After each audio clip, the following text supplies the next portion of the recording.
Cherlapally railway station సమీపంలో గోనె సంచిలో మహిళ మృతదేహం దొరికిన కేసులో పోలీసులు పురోగతి సాధించారు.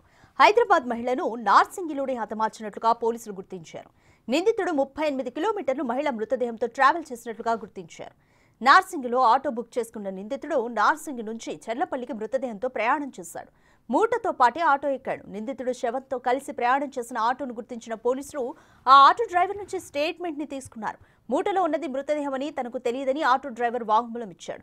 రైల్వే స్టేషన్లో మూటను వదిలేశాక బట్టలు మార్చుకుని నిందితుడు వెస్ట్ బెంగాల్ కు వెళ్లే ట్రైన్ ఎక్కినట్లుగా పోలీసులు గుర్తించారు.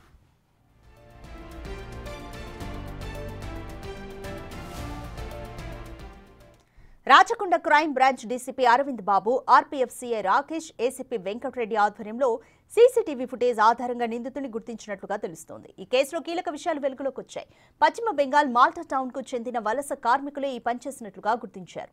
వీరు ఓఆర్ఆర్ పనుల్లో భాగంగా పనికోసం వచ్చారు. మహిళ డెడ్ బాడీని దాదాపు 38 కిలోమీటర్లు ఆటోలో పెట్టుకుని వచ్చారు.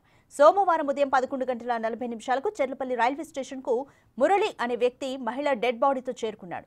గంటన్నర పాటు రిజర్వేషన్ కౌంటర్ సమీపంలో కూర్చున్నాడు. సంచిలో కుక్కి పెట్టిన డెడ్ బాడీని అక్కడే వదిలి 4 ప్లాట్ఫారంలో డ్రెస్ చేంజ్ చేసుకున్నాడు.